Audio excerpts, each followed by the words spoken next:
자, 이번 시간에는 자동 제어에 해당하는 부분을 같이 공부해 보도록 하겠습니다.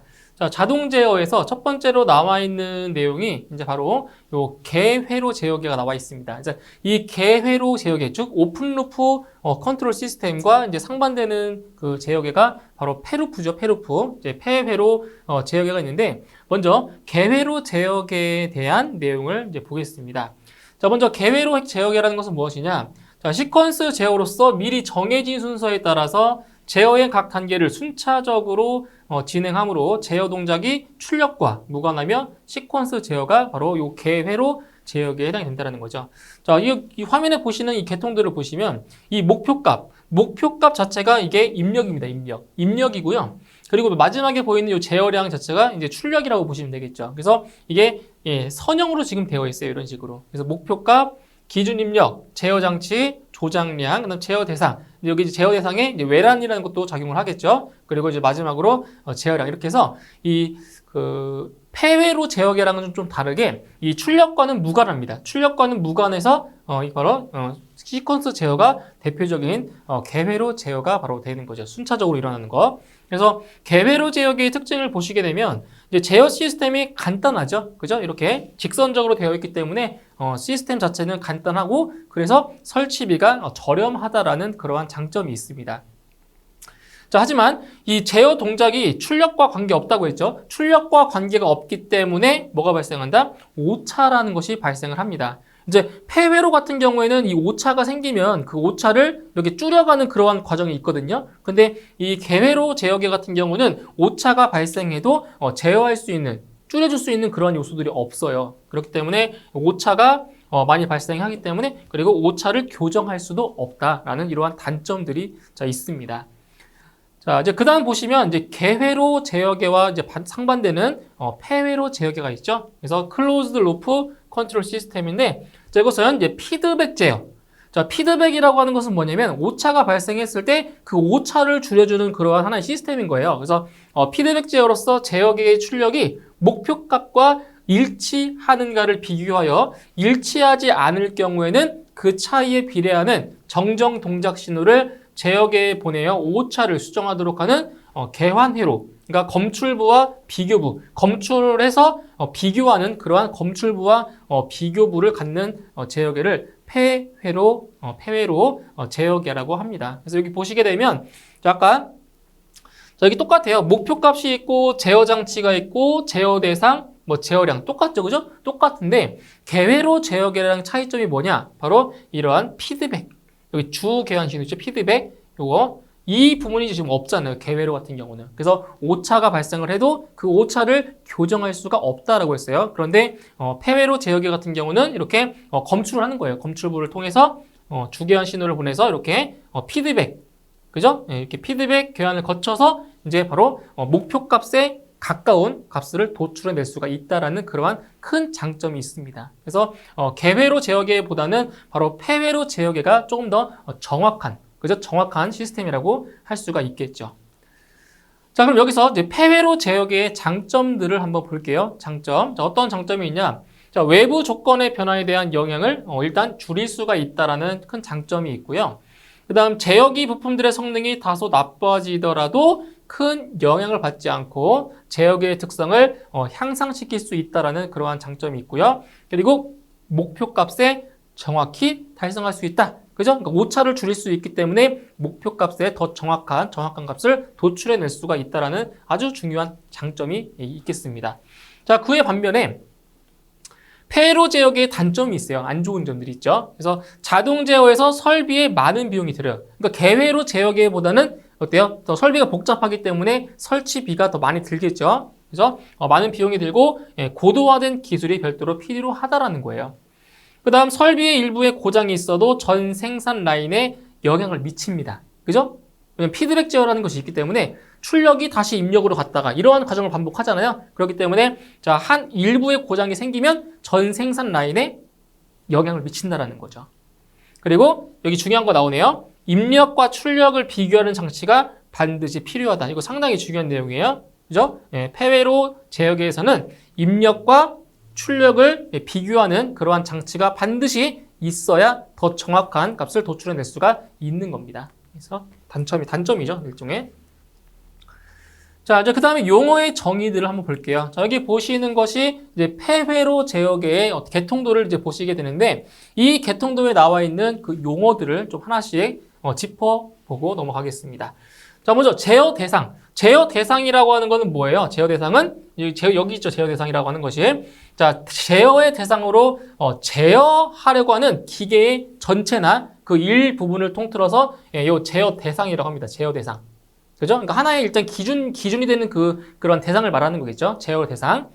그 다음 제어 장치. 여기 보시면 제어 장치가 이만큼, 자, 점선으로 묶여 있는 부분 있죠? 자, 여기가 하나의 제어 장치예요. 그래서 제어를 하기 위해서 제어 대상에 부착되는 장치이고, 자, 조절부, 그 다음 설정부, 그 다음에 검출부 등이 이에 해당이 됩니다. 그래서 제어 장치 안에 이제 보시면 조절부, 뭐 조작부, 그 다음에 검출부 이러한 것들이 해당이 되는 거죠. 그죠? 예, 제어 장치가 이만큼에 해당이 되는 부분을 제어 장치라고 합니다. 그 다음에 자, 여기 중요한 거 나왔습니다. 제어 요소. 자, 제어 요소가 지금 어디에 있냐면은 여기 있습니다. 여기. 자, 이 부분이 자, 제어 요소인데 이 제어 요소는 자, 동작 신호를 여기 있죠. 동작 신호를 지금 여기에 뭐가 있어야 되냐면 여기 조작량이 있어야 돼. 조작량이라는 게 여기 있어요. 자, 동작 신호를 조작량으로 자, 변환하는 요소가 바로 이 제어 요소에 해당이 되는데 이 제어 요소에는 어떠한 것으로 이루어졌는지 이걸 아셔야 돼요. 제어 요소에는 이거 기억하셔야 돼요. 조절부와 조작부로 이루어졌다는 거 상당히 중요합니다. 그래서 제어 요소는 조절부와 조작부로 이루어져 있다는 거 이거 체크를 해주세요. 자, 그 다음에 제어량. 자, 제어량은 뭐냐? 제어량 같은 경우는 제어 대상에 속하는 양입니다. 여기 제어 대상. 제어 대상에 속하는 양으로 제어 대상을 제어하는 것을 목적으로 하는 물리적인 양이다. 그래서 예를 들어서 전동기 회전수를 일정하게 유지시키기 위하여 자, 전압을 변화시켰을 때의 회전수 이런 것들을 대표적인 제어량이라고 합니다. 이런 것들도 직접적으로 시험에 출제된 적이 있어요. 이게 무슨 요소냐? 바로 제어량이다라는 거 이런 것을 좀 체크를 해주시면 되겠습니다. 자, 그 다음에 자, 다섯 번째로는 이제 목표값이라는 게 나오죠. 목표값. 이 목표값을 일종의 입력값이라고 보시면 돼요. 입력값. 여기 나와 있는 목표값. 그죠? 입력값이라고 보시면 되는데, 자, 제어량이 어떤 값을 취하도록 하는 목표로서 외부에서 주어지는 값, 즉 입력값이라는 거죠. 그러니까 이 목표값이 없으면 이 제어량은 의미가 없는 거예요. 그죠? 목표값이 있기 때문에 이 제어량이 이제 목표값에 향해서 가는 거예요. 이 시스템 자체가. 그죠? 그러니까 일종의 하나의 기준으로 삼는 거예요. 목표값이라는 것이. 그죠? 이 제어량의 기준이 되는 그 값이 바로 목표값이라는 거죠. 목표값. 자, 그 다음에 기준 입력은 뭐냐? 기준 입력. 여기 있죠? 기준 입력은 바로 제어계를 동작시키는 기준으로 직접 제어계에 가해지는 신호를 이제 말하고요. 이제 기준 입력 요소라는 것은 여기 주어진 목표값을 제어할 수 있는 기준 입력 신호를 발생시키는 일종의 장치, 이것을 기준 입력 요소라고 합니다. 자, 그 다음에 여기 뭐가 있냐면 외란 있어요. 외란. 여기 제어 대상에 자, 외란이라는 것이 있죠. 외란. 그래서 여기는 제어량의 변화를 일으키는 그 신호로서 제어계의 상태를 방해하는 거죠. 그죠? 교란하는 외적 요인을 바로 외란이라고 합니다. 외란. 그러니까 안 좋은 거죠, 이거는. 그죠? 이 시스템이 동작하는데 방해하는 요소예요. 방해하는 요소. 외란 같은 경우는. 그 다음 검출부는 자, 제어량을 검출하고 입력과 출력을 비교하는 비교부가 필요하다. 그러니까 이거죠. 자, 지금 이 시스템을 거쳐서 자, 이 제어량을 검출을 해요. 그러니까 이게 뭐냐면 목표값이 100인데 지금 여기서 나온 값이 출력으로 나온 값이 80밖에 안 돼요. 이 값을 검출해서 다시 이 80이라는 값이 100에 가까울 때까지 계속 돌리는 거예요. 피드백을 돌리는 거예요. 그죠? 그러니까 여기 있는 제어량의 변화를 일으키는 것을 검출하는 부분. 그죠? 값을 검출하는 부분을 검출부라고 하는 거죠. 그래서 비교하는 부분이 필요한 거죠. 비교부가. 자, 그 다음 10번째 보시면 조절부가 지금 나와 있죠. 그러니까 조절부는 여기 보시는 것처럼 제어 요소의 하나의 구성 요소입니다. 그죠? 조절부. 그래서 제어 요소가 동작하는 데 필요한 신호를 만들어 어디에? 조작부에, 그죠? 조절부에서 조작부로 보내잖아요. 그죠? 신호 자체가. 그래서 조작부에 보내는 부분을 조절부라고 하고요. 자, 비교부는 아까 말씀드렸죠? 목표값과 제어량의 신호를 비교해서 제어 동작에 필요한 신호를 만들어내는 부분을 뭐라고 한다? 비교부라고 한다고 그랬어요. 그래서 이 검출부에 비교부가 들어가 있는 거예요.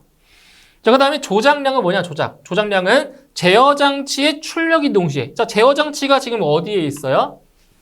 자, 이게 지금 제어장치죠. 그죠? 제어장치의 출력인 동시에 제어 대상의 입력인 거죠. 그러니까 제어장치를 거쳐 나왔잖아요.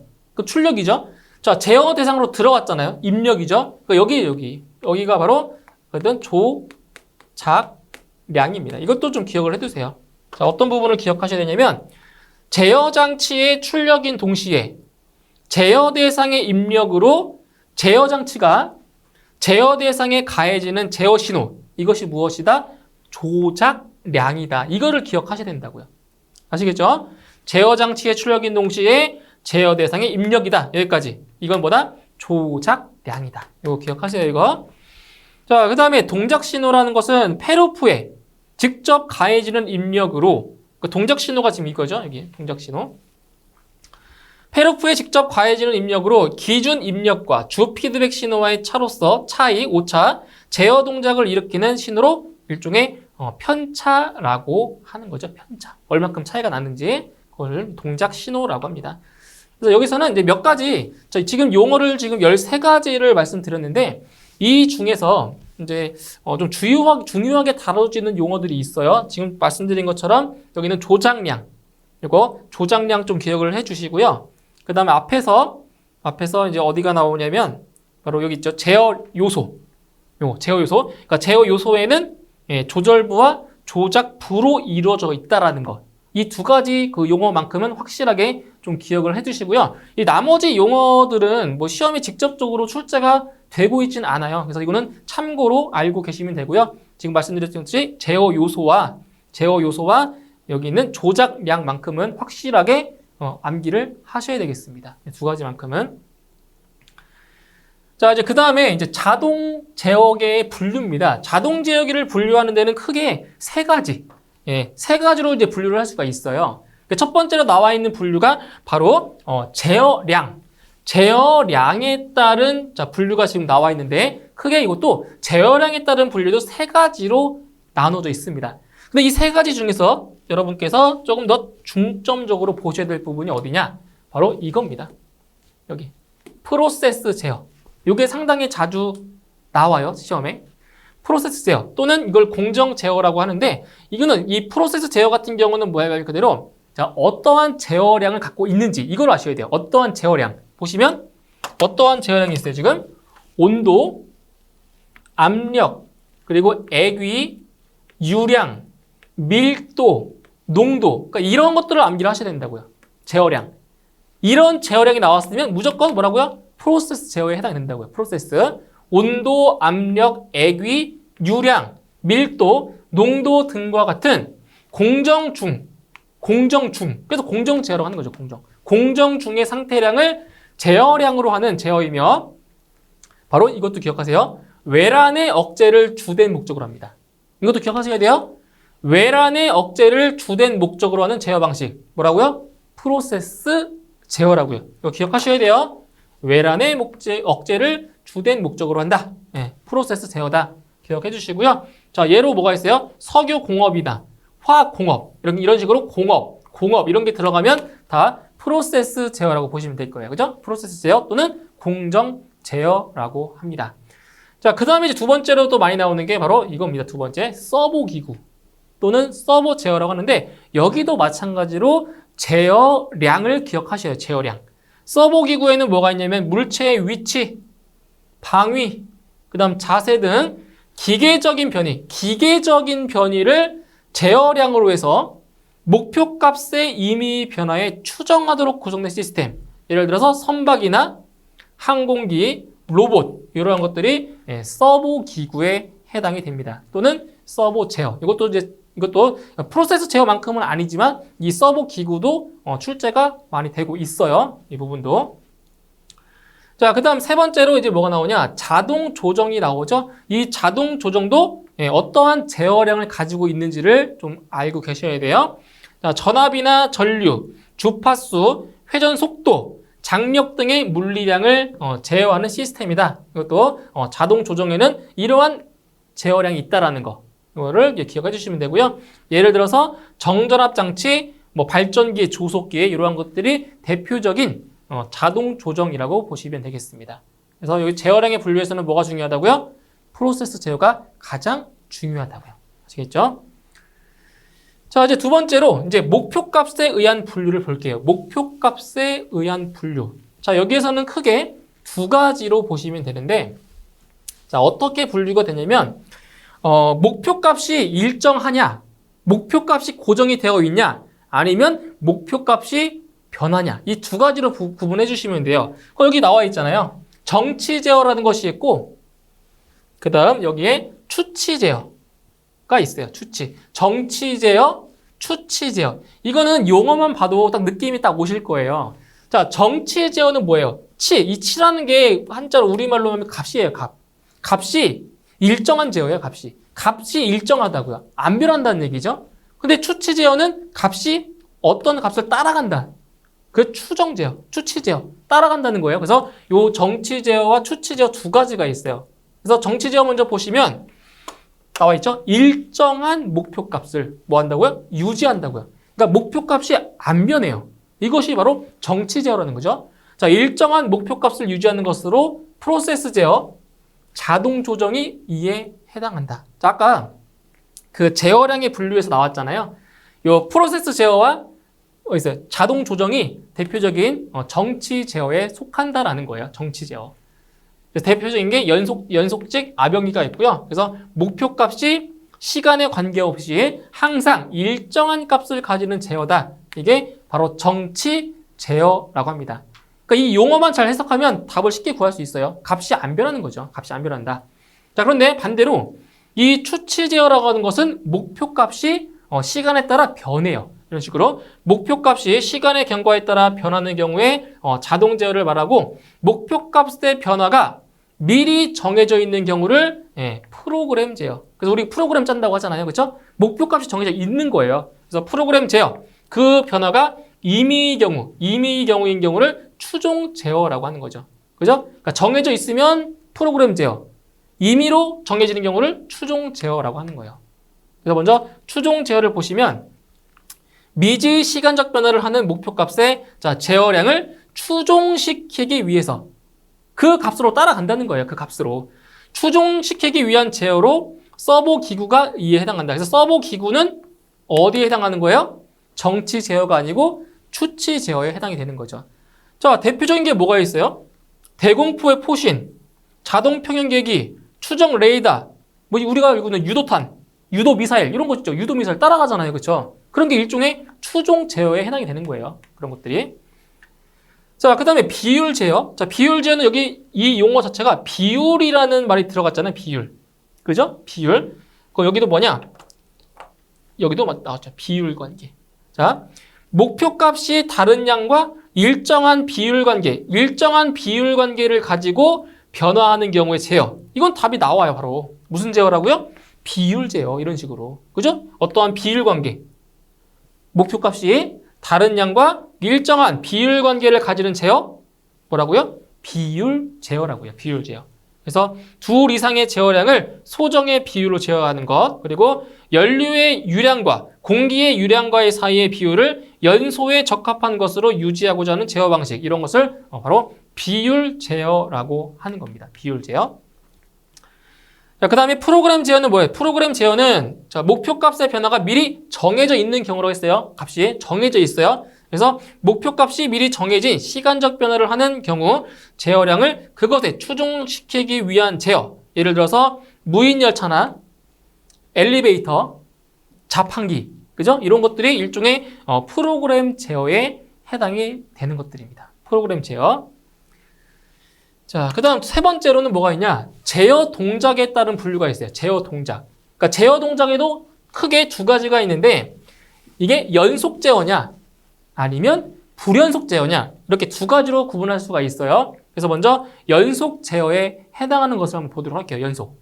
자, 연속 제어. 자, 말 그대로 제어가 끊이지 않고 연속적으로 제어가 이루어지는 거예요. 말 그대로. 그래서 여러 개의 제어 단계가 어떻게? 연속적으로 연결이 되어 있어서 자, 한 제어 단위는 바로 앞 한 제어 단계의 제어를 받고 다음 한 제어 단위를 제어하도록 하는 제어다. 이게 무슨 말이냐면은 자, 제어 단계가 이렇게 여기 제어 단계가 있고 여기 제어 단계가 있고 자, 제어 단계 이렇게 있다고 칠게요. 이렇게 순차적으로 이루어지겠죠. 그죠? 그러니까 지금 이걸 기준으로 봤을 때 이 단계를 봤을 때 이 단계는 앞에 있는 그 제어에 영향을 받겠죠. 그죠? 그죠? 그리고 이 제어 단계는 그 다음 거에 또 영향을 준다고요. 그러니까 여기서 영향을 받고 다시 이 다른 단계에 또 영향을 주는 거잖아요. 연속적으로 지금 이루어지고 있다고요. 그죠? 연속적으로. 그래서 이게 얘기입니다. 연속적으로 연결되어 있어서 한 제어 단위는 바로 앞 한 제어 단위의 제어를 받고 그리고 다음 한 제어 단위를 얘가 또 제어한다는 얘기예요. 서로. 그죠? 연속적으로. 그 얘기입니다. 그래서 연속 제어에는 크게 어떤 것들이 있냐면 여기 비례 제어라는 것이죠. 비례 제어. 이거를 비례 제어를 피동작이라고 합니다. 피동작. 그래서 이 비례라고 하는 것이 프로포션. 프로포션의 약자 P를 써서 바로 피동작이라고 하는 거예요. 피동작. 프로포션. 그래서 비례 제어인데 이거 피동작이라고 합니다. 그래서 여기서 중요한 부분은 이거예요. 비례 제어 같은 경우에는 잔류 편차, 옵셋, 잔류 편차가 있는 제어다. 그래서 잔류 편차가 있는 제어가 무엇이냐라고 물어보면 바로 비례 제어라고 하시면 돼요. 잔류 편차가 있는 제어 이거예요. 비례 제어. 그래서 비례 동작을 가하여 하는 방식의 제어를 말하는데 실내 온도 등을 제어하려는 대상의 편차값을 검출하여 편차에 비례하는 조작량에 의해서 제어를 한다. 그래서 이 비례 제어 같은 경우에는 이걸 기억하시라고 했어요. 잔류 편차가 있는 제어다라는 거. 이거는 비례 제어입니다. 자, 그 다음에 두 번째로 미분 제어. 우리 미분과 적분이라는 말 많이 들어봤죠? 미분 제어. 바로 디퍼런셜의 그 D자를 쓴 거예요. 미분 제어를 D 동작이라고 하는데 자, 여기서는 크게 어떤 내용이 있냐면 이거예요. 오차가 커지는 것을 미연에 방지하고 진동을 억제하는 제어로 레이트 동작이라고 한다. 그래서 제어 목표값과 실현값, 세차, 즉 편차죠, 편차. 자, 편차의 시간적 변화에 비례하는 제어 신호를 조작부에 주어서 미분 동작을 일으키게 합니다. 미분 동작을 일으키게 하여 실현값이 목표값에 이르는 지연 시간을 뭐 한다고요? 작게 하는 것을 목적으로 하는 거죠. 그죠? 지연되는 시간을 작게 하는 것을 목적으로 하는 제어가 바로 이 미분 제어, 즉 D 동작이라고 합니다. 이것만 기억해 주시면 돼요. 그래서 지연 특성이 제어에 주는 악영향을 감소해 주는 거, 그리고 동작 신호의 기울기에 비례한 조작 신호를 만든다. 이러한 내용들이 있습니다. 미분 제어. 자, 그 다음 세 번째로 적분 제어가 나오죠. 적분. 그러니까 미분과 상반되는 개념이 적분이죠. 그죠? 적분이라고 하는 거는 영어로 하면 인테그럴. 그 인테그럴의 i를 따서 적분 제어를 I 동작이라고 하는 거죠. 적분 제어, I 동작. 그래서 이 적분 제어 같은 경우는 이제 어떤 점을 기억을 하셔야 되냐면 바로 잔류 편차를 제거하기 위한 제어다. 그죠? 잔류 편차를 제거하기 위한 제어. 이것이 적분 제어라는 거예요. 자, 우리 앞에서 잔류 편차가 있는 제어가 뭐라고 했어요? 바로 비례 제어라고 했죠? 그죠? 근데 잔류 편차를 제거하기 위한 제어가 바로 적분 제어라는 거예요. 적분 제어. 그 내용을 보시면 적분 동작을 가해서 실행하는 방식의 제어를 말한다. 자, 제어량에 편차가 생겼을 때 그 편차의 크기에 따라 조작단 이동 속도가 비례하며 제어량의 편차가 없어질 때까지, 그죠? 편차가 없어질 때까지 동작을 계속 동작하기 때문에 뭐가 없어진다? 잔류 편차가 생기지 않는다라는 겁니다. 그래서 잔류 편차를 제거하기 위한 제어가 뭐다? 바로 적분 제어, I 동작이라고 하는 겁니다. 이걸 좀 기억해 두시면 되고요. 자, 다음 비례 적분 제어입니다. 비례 적분. 자, 비례가 아까 P였죠? 그리고 적분이 i였죠? 그래서 pi 동작이라고 하는 거예요. 비례 적분 제어. 이것을 pi 동작이라고 하는데, 자, 일단 비례 제어 같은 경우는 잔류 편차가 있다라고 했어요. 그죠? 그런데 이 적분 제어는 잔류 편차를 또 제거한다고 했어요. 그래서 이 pi 동작 같은 경우는 어때요? 잔류 편차가 없겠죠. 왜? 적분 제어 때문에. 그러니까 비례 제어는 잔류 편차가 있지만 이 적분 제어 때문에 잔류 편차가 없어지는 거예요. 예? 그러니까 보완해 주는 거죠. 보완. 자, 그리고 이제 간헐 현상이 있다. 간헐 현상이 있는 것은 이제 비례 적분 제어가 되는 거고요. 또 지상 보상 요소에 대응이 되고 이득 교점 주파수가 낮아지며 대역폭은 감소한다. 이런 내용이 있는데 중요한 것은 이겁니다. 간헐 현상이 있는 제어, 잔류 편차가 없는 제어. 이거 이 두 가지를 통틀어서 비례 적분 제어 또는 PI 동작이라고 하는 거죠. 자, 내용을 보실게요. 비례 제어의 적분 동작, 그죠? 비례 제어에다가 적분 동작을 가미한 거예요. 합친 거죠, 그죠? 비례 제어의 적분 동작을 가미한 것으로 비례 제어에 있어서는 외란이 생겨서 그 프로세스 부하의 변화가 지속되는 경우에 반드시 뭐가 생긴다? 오프셋, 잔류 편차가 생기는데 적분 동작을 가함으로써 편차가 지속하는 한 항상 편차를 0으로, 그죠? 편차를 0으로 복귀시키도록 조작단 위치를 동작시키기 때문에 뭐가 생기지 않는다?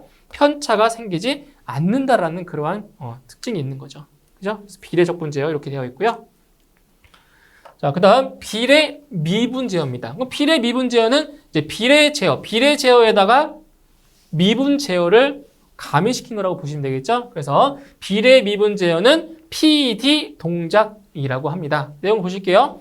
자, 비례 제어와 비교해서 외란에 의한 급격한 온도 변화에 대한 응답이 빠르다 소극성이 있다는 거죠. 응답이 빠르며 단시간 내에 제어를 안정화시킨다라는 거예요. 그래서 어떠한 내용이냐면 목표값이 급격한 변화를 보이며 어떤 효과가 있다? 소극 효과가 있다. 그러니까 응답을 빠르게 하는 거죠. 그래서 이거는 소극성이 있다는 거죠. 소극성. 자, 그 다음에 이제 다섯 번째로 비례 적분 미분 제어입니다. 비례 제어, 미분 제어, 적분 제어가 다 포함되어 있는 거죠. PID 동작이라고 하죠. PID 동작.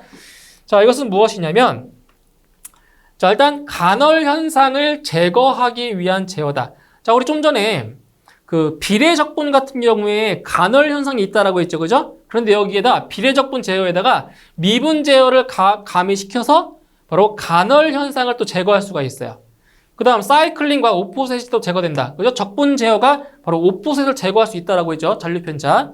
그 다음 정상 특성과 응답의 소극성을 동시에 개선시키는 위한 제어다. 이게 소극성. 그죠? 그러니까 PID 동작이 가장 이상적인 제어가 되는 거예요. 그죠? 그러니까 단점들을 다 보완할 수 있는 그러한 제어가 되겠죠. 자, 보세요. 비례 적분 동작에 미분 동작을 조합시킨 최고 좋다는 얘기예요. 이 제어가. 최고도의 제어 동작을 말하고 제어량의 변동에 즉응하여 정정 동작을 하기 때문에 제어 응답이 빠르다. 예, 소극성이 있다는 얘기예요. 제어 응답이 빠르고 사이클링을 억제하며 잔류 편차도 남지 않는다. 이게 가장 이상적이라는 거죠. PID 동작. 자, 이제 그 다음에 연속 제어와 반대의 개념. 뭐겠어요? 연속의 반대? 불연속. 그죠? 끊어진다는 거죠. 제어가. 끊어진다는 얘기예요. 그러니까 제어 신호가 펄스나 디지털 코드를 사용하는 제어다. 그러니까 예를 들어서 이런 거죠. 그러니까 신호가 이렇게 되는 신호겠지. 이렇게. 신호가 이런 식으로. 다 끊어지죠. 그죠? 각각 끊어지고 있잖아요. 아니면 신호가 이런 식의 구형파. 이렇게 구형파로 되어 있는 경우 이렇게. 다 끊어져 있잖아요. 그죠? 이런 거 대표적인 이런 거예요. 그래서 제어 신호가 어떠한 이러한 펄스나 디지털 코드를 사용하는 제어. 이게 대표적인 불연속 제어입니다. 그래서 어떤 것을 기억하셔야 되냐면은 불연속 제어에는 이게 있어요. 이 위치 제어. 요거 기억하시고요. 이 위치 제어. 그리고 온오프 동작. 스위치를 켰다, 껐다. 딱 두 가지잖아요. 두 가지. 그러니까 일종의 이 디지털 코드라고 보시면 돼요. 이 디지털 같은 경우는 0과 1로만 이루어져 있잖아요. 0 아니면 1인 거예요. 0, 1, 0, 1 이런 식으로 이런 게 다 불연속 제어에 해당이 된다는 거죠. 그래서 불연속 제어에는 이 위치 제어, 그래서 온오프에 대한 동작, 단속적 제어 동작 이런 것들이 있고요. 뭐 다위치 제어, 샘플링 동작, 시간적 비례 동작 이런 것들이 대표적인 불연속 제어라는 것이 있습니다. 그래서 여러분께서 기억을 하실 거는 연속 동작, 연속 제어와 불연속 제어를 잘 구분을 하실 수 있으면 돼요. 아시겠죠? 구분하실 수 있으면 돼요. 자, 이제 그 다음에 이제 참고 사항으로 자, 시퀀스 제어를 볼게요. 시퀀스. 자, 시퀀스 제어는 자, 미리 정해진 순서에 따라 각 단계가 어떻게 순차적으로 진행되는 제어를 뭐라고 했어요? 시퀀스 제어라고 했죠. 이제 대표적인 게 무엇이 있냐면은 바로 무인 커피 판매기 있죠. 자판기. 자판기 같은 경우는 어때요? 순서가 우리가 동전을 집어넣고 그리고 버튼, 우리가 사고 싶은 버튼을 누르면 어때요? 그 음료가 뭐 이렇게 나오잖아요. 음식이. 그죠? 이게 순차적으로 이루어지는 거예요. 동전을 넣고 버튼을 누르면 나오잖아요. 출구로. 그런 게 일종의 다 순차적으로 진행되는 시퀀스 제어의 일종이라는 겁니다. 대표적으로 무인 커피 판매기, 그다음 뭐 전기 다리미 같은 경우도 다 시퀀스 제어의 일종이라고 보시면 되겠습니다. 자, 그럼 여기서 시퀀스 제어의 특징이 무엇이냐? 자, 원인과 결과가 확실한 제어다.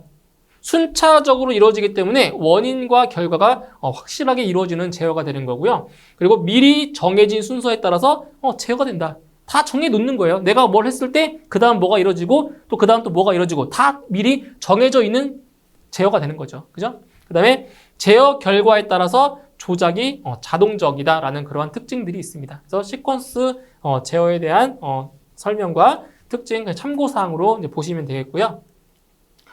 자, 그 다음 자동 제어계의 안정도를 판별하는 방법이 있어요. 이 세 가지만 기억하시면 돼요. 그러니까 이 안정 판별법이 어떤 건지를 모르셔도 돼요. 이건 아셔야 돼요. 자동 제어계의 안정도를 판별하는 범위는 이러한 것이 있다라는 거, 이 세 가지를 기억하시면 돼요. 예. 루스의 안정 판별법, 후르비츠의 안정 판별법, 그리고 나이퀴스트의 안정 판별법. 이 세 가지가 있다는 거 기억하시면 돼요. 그러니까 이게 어떤 건지는 모르셔도 돼요. 자세히 하는 게는 이러한 판별법이 있다라는 것만 좀 알고 넘어가시면 되겠습니다. 자, 이제 마지막으로 이제 변환 요소들을 볼게요. 이 변환 요소도 이제 중요하게 다루고 있는 부분 중에 하나예요. 그래서 여기서는 이제 변환하는 양이 있고요. 그 다음에 그 변환 요소들이 있어요. 그래서 여기서 좀 중요하게 다루고 있는 부분들을 좀 체크를 해드릴게요. 자, 어떤 부분이 조금 중요하게 다루냐? 여기 있죠? 자, 변위를 전압으로 변환하는 것. 자, 변위를 전압으로 변환하는 장치, 포텐셔미터, 차동 변압기, 전위차계. 이거 잘 나오는 거예요. 변위를 전압으로 변환하는 요소. 그 다음에 변위를 압력으로 변환하는 요소. 이거 있어요. 노즐 플래퍼. 이것도 잘 나오는 거예요. 노즐 플래퍼, 유압 분사관, 스프링. 이러한 것들. 변위를, 그러니까 결국 위치를 압력으로 변환하는 거예요. 위치를 압력으로. 그 다음에 또 잘 나오는 것이 무엇이 있냐면은, 이것도 잘 나오죠. 변위를 임피던스로. 변위를 임피던스로 변환하는 것. 가변 저항기. 그러니까 가변 저항기 같은 경우는 어때요? 이렇게 돌리면 저항값이 바뀌잖아요. 그죠? 가변 저항기. 용량형 변환기, 그 다음 가변 저항 스프링. 이러한 것들이 대표적인 변위를 임피던스로 변환시키는 그러한 요소들입니다. 그리고 나머지 변환 요소들은 크게 뭐 중요하게 다루진 않아요. 그렇기 때문에 제가 체크해드린 요 사항들은 조금 중점적으로 암기를 좀 해주시고요. 그러니까 변환 요소들을 암기하셔야 돼요. 변환량과 변환 요소를 잘 배치를 하셔야 되고요. 나머지 변환 요소들도 한번 뭐 그냥 간과해서는 안 돼요. 나올 수도 있기 때문에 그래서 이런 것들도 다 좀 보시고 넘어가시면 되겠습니다. 자, 이렇게 해서 여기까지 해서 자, 이번 시간에 자동 제어에 관한 내용을 설명드렸고요. 다음 시간에 이어서 자동 제어에 대한 내용을 더 설명드리도록 하겠습니다. 수고하셨습니다.